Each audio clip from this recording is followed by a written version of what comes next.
guys, and welcome back to another video here on the channel. And in today's video, it's going to be a bit of a different one. As you guys can see, it's a bit of a different setup, and that is because we are starting a new series on the channel.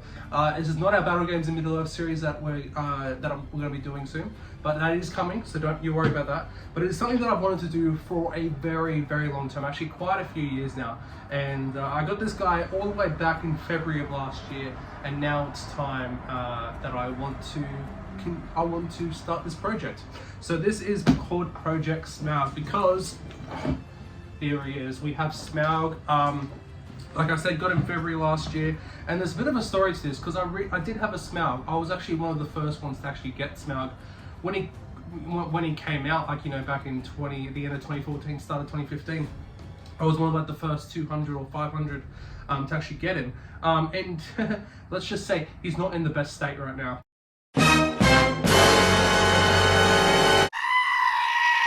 Yeah, we're going to be doing Smaug, and we're going to be doing it in a bit of a different way. So in this series, what I'm going to do, in this video, I'm going to go over the overall design of what I want to do. I'm going to be unboxing, because I think if you're an SBG channel, you've got to have an unboxing of Smaug. You know, I know he's been out for years and years and years, like, you know, almost 10 years this year, isn't it? Obviously, Smaug is the biggest Lord of the Rings SBG model that there is, for now at least. You know, who knows in the future. But yeah, I thought, you know, we're an SBG channel, we've got to have an unboxing of Smaug. So we're going to do it right here because he is going to be converted as well. But as you guys can see, we have the box here, absolutely beautiful box. Still comes in the box, you know, like I said, got this in February of last year. We have the back as well, lovely back as well with Bilbo and Smaug on the back there. I've got a slight idea of what I want to do.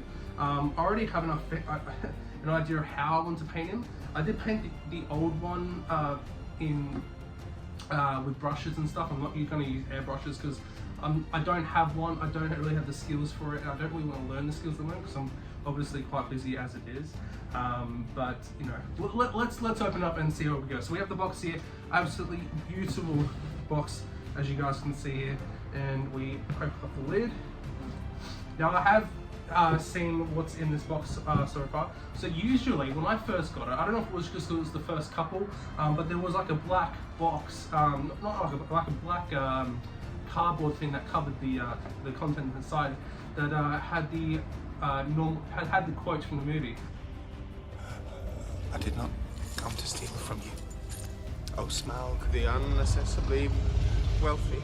I merely wanted to gaze upon your magnificence, to see if you really were as great as the old tales say. I did not believe them.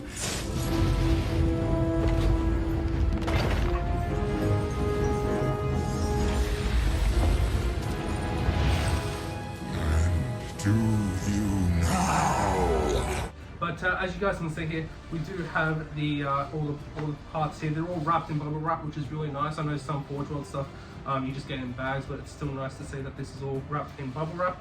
I have looked at some of it just to make sure everything's there, and everything is here. So of course we have one of the most iconic parts of all.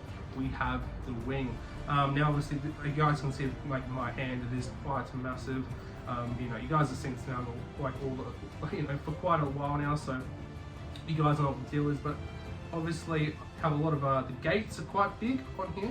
I haven't done a model of this scale obviously since this guy came out, so it's been quite a while, but I'm very interested, and I'm excited to see what I'm going to do with this, because I've learned a lot since I've last done it. The spikes that usually go on the wing tips here, we're going to be magnetizing them because I lost them in my old Smaug models. So I'll put that to one side, get the bubble wrap out of here, and now we come on to the main body, which this one actually isn't going to be changed too much. I've already got an idea of how, like I said, how I'm going to be doing the conversion. So basically the conversion is in the quote. So that portion where Smaug, whatever the quote is, I did not come to steal from you, oh Smaug, and I did not, like, you know, the old tales, I did not believe them. And Smaug rears up and says, and do you now? So that's the pose of Smaug that I want. I always thought that was a better pose of Smaug. The pose that we have in this this box here, it's a cool pose, but it doesn't show like the magnificence of him, because he's always, you know, he's crouched around, he's skulking around, which is very like Smaug as well. Like, as he's skulking around Erebor, looking for Bilbo, looking for the dwarves and so on. but I wanted to have the more magnificence of Smaug, you know, when he's versing armies as well.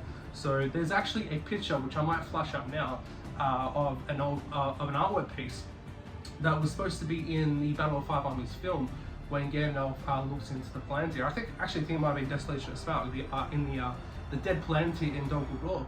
And he looks at this and he sees what would happen if Smaug joined the Necromancer. And there's a cool picture of him like perched on like a massive stone rock, leading an army of orcs. So that's the kind of pose that I want to do, and I want to make it so that it can also fit on his normal base, perched up, but also I'm going to make a separate base for him with the same dimensions, so he looks like he does in that shot as well. What here, you can see the hole with the windlass got him as well. So we have that piece there as well, which is nice. Some of the gates have already been snipped off for us, which is nice. So we only have to clean them up. Obviously, when you're working with resin, you've got to be really careful with sanding stuff down. You've got to wear a face mask, all that kind of stuff, because it can be quite toxic. Now we move on to the base. Now this is obviously a very cool base. You can see like the massive, gate here we have here. So obviously we need to use this to make our own custom base that we'll be using. I'm going to try and get a massive piece of slate to push it up, so he's like on a bit of a ledge there, like you saw in that photo. We also have the Arkenstone down here. It is around here somewhere. I obviously cannot find it. There's Iron Hill's shield. It's kind of funny that this was made before the Iron Hills Dwarves, like years before the Iron Hills Dwarves. But there was also a interview with Alan and Michael Perry, who used to sculpt Middle-earth, that before they stopped doing stuff for the film at the Battle of Five Armies, they actually sculpted Dane. They sculpted Iron Hills Dwarves. You can see that is actually a Iron Hills Dwarf shield right there. So it's interesting that it is essentially the same design as what we have now, which is kind of cool. Very, very, very cool. There's also the Arkenstone on here, which is somewhere. I honestly can't find it. It's easier. I can actually show you on my other base where the Arkenstone is, because this is what I painted years ago. It is just there. So obviously the Arkenstones are not easy to find on here, which it shouldn't be. There's also rumors that the One Ring is on here as well, but I've never been able to find that. So that's interesting. So we have the base as well, which we'll definitely need, and we'll definitely have to use for the conversion of the actual base. And now this is the part that is going to be the most difficult of all, which is the neck, because this is the part where we really have to do a lot of converting work. We have to basically, what I want to do is cut along here, take that piece out, and then reform it essentially, so the neck is like going up, as you guys can see from those photos. So obviously it's going to be a bit challenging. Unfortunately, there's a bit of a one of the horns, or not, it's not really a horn, it's a spike, has come off here, which is a bit unfortunate, but that's okay. But most of these spikes are coming off, and I don't know, might have to green stuff them, or I might clip them off very easily and try and stick them back on when we have the chance. But this portion will have to stay the same so the head can fit on, and this portion will have to stay the same so it can fit to the main body. Because if you go here and go there, I mean, it's not going to work at the moment because nothing is like undone. You can obviously see that connects right there. Massive gate here. We have part of the tail.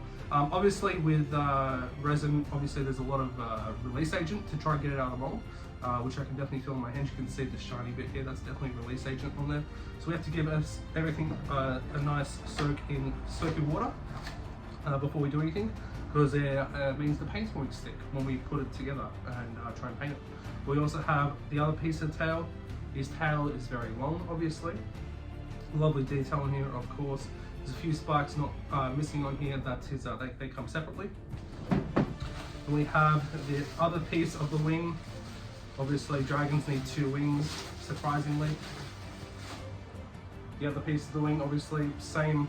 It's the same but opposite, which would make sense. Obviously, there's a lot of flash on here that we need to get rid of. So I'll put that to one side. We have the next piece of the tail. Right here, that's the end of the tail, as you guys can see.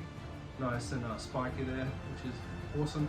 So here we come to some of the cool pieces. We have one of these legs right here, and we have another leg. No four-legged dragons here. We have wyverns, as he is, because he originally came with 4 legs in the film. In Unexpected Journey, but they did fix it.